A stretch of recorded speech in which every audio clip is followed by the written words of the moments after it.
माँ बाप की एक दुआ तेरी जिंदगी बना देगी। माँ बाप की एक दुआ तेरी जिंदगी बना देगी और खुद रोएगी पर तुझको हंसा देगी। खुद रोएगी पर तुझको हंसा देगी। कभी भूल कर भी माँ बाप का दिल मत दुखाना।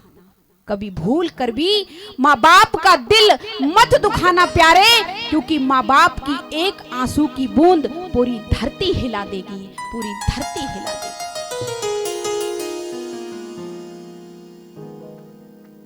माँ खुद रो रही है लेकिन अपने लाला की खुशी के लिए कह दिया चले जाओ। कन्हैया वृंदावन को छोड़कर मथुरा में प्रवेश करते हैं और जैसे ही मथुरा में प्रवेश किया, नंद बाबा कहने लगे बलराम भैया तू देख बड़ो है, यहाँ पर कन्हैया से कह दिए कन्हैया ऊधम ना करे, ये बड़ो ऊधमी है भैया, यहाँ पर कोई काऊ से ऊधम ना करे। अगर ऊधम करेंगे तो कंस को पता चल गई तो जेल में बंद कर देगा। बलराम कहने लगे बाबा तुम काहे को चिंता कर रहे हो? अरे मैं लेके जाऊंगा ग्वाल वाल कन्हैया को, सबको अच्छे से मेला दिखाऊंगा और मेला दिखाकर वापस ले आऊंगा। बलराम से कहने लगे नंद बाबा सुनो, ये मथुरा है, मथुरा माँ थुरा।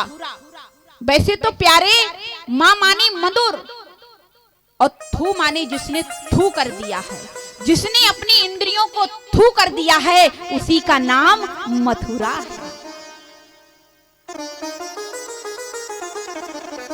लेकिन जब ये बात सुनी बलराम कृष्ण सब ग्वाल वालों को लेकर के आज मथुरा की नगरी में घूमने लगे। भैया मामा के यहाँ आए ना, अच्छा मामा के यहाँ जब संतान जाती है तो बड़ा एकदम कहाँ जा रहा है भैया, मामा के यहाँ जा रहे हैं, हाँ जी या ना जी, बड़ा खुश हो जाता है। तो भाई कृष्ण बलराम दोनों खुश हैं, कहाँ जा रहे हैं? बोले मामा के यहाँ जा रहे हैं।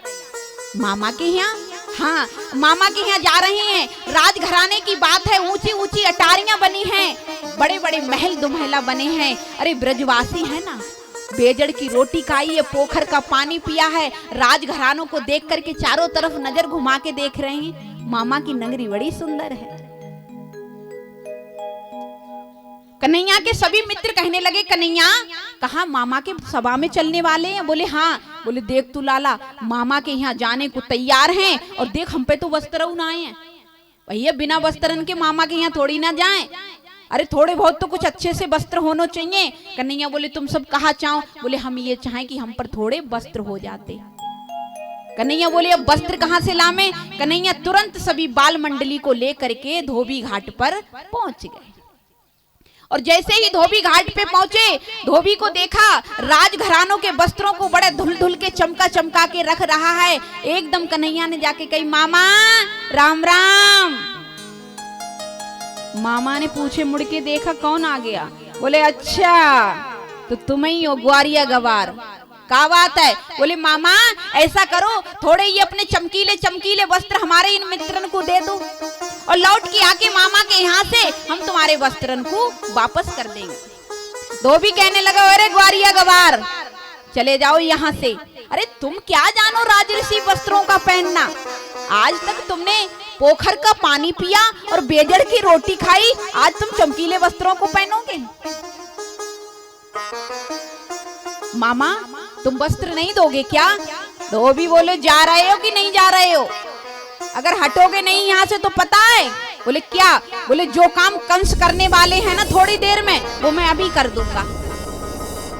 क्योंकि वो धोबी जो था वो राजा कंस के यहाँ का वस्त्रन का काम देखता था। कन्हैया को आ गई गुस्सा। कन्हैया के सभी बाल मंडली के लोग कहने लगे अरे कन्हैया दिखाई दे अपने पूतना वाले हाथन को। एकदम गोविंद ने मुक्का दिया कि मामा की गोविंद आए नमो नमः। सभी बाल गोपाल से कहने लगे पहन लो वस्त्र, बढ़िया बढ़िया छांट के। सभी ग्वाल वालों ने वस्त्र पहन लिए। अब भाई छोटे छोटे ग्वाल वाल 11 वर्ष 55 दिन के हो गए हैं कन्हैया। 11 वर्ष 55 दिन के कन्हैया हो गए हैं। अब भाई राजन महाराजन के वस्त्र तो बड़े लंबे लंबे। अब एक मधुमंगल बोलो ओ लाला, हाँ बोले देख तो ये तो इतने लंबे लंबे हैं, बिना झाड़ू के ही सड़क साफ हो रही है, बिना झाड़ू के ही सड़क साफ हो रही है। कन्हैया कहने लगे अब क्या किया जाए? बोले थोड़े फिटिंग के तो बनवा बढ़िया करके। तो दर्जी के यहाँ पहुंच के कन्हैया ने सब वस्त्रों की फिटिंग कराई। फिर सुदामा माली के यहाँ जाकर के माला को धारण किया और रास्ते में जा रहे थे। भैया अब तो पूरे हो गए। बोले पूरे कहाँ हो गए, अभी तो चंदन की कमी है ना। जब तक मस्तक पे चंदन नहीं होगा तो ऐसे कब पता चलेगी कि ये ब्रजवासी हैं। तब तक कन्हैया आगे बढ़े तो कुब्जा चंदन का कटोरा लेकर के महाराज कंस के चंदन लगाने के लिए जा रही है। एकदम पीछे से मेरे गोविंद ने आवाज लगाई, अरे सुंदरी, ओ परम सुंदरी। जब ये बात सुनी तो कुब्जा ने पीछे मुड़ के देखा, क्योंकि कुब्जा है तो उससे कोई सीधे मुंह बात नहीं करता था। अरे आज मुझे कौन सुंदरी कह के बुला रहा है। एकदम मुड़ के देखा तो कुब्जा समझ गई कि ये तो साक्षात भगवान। और आकर के कहा, क्या कहा तुमने, दोबारा कहना।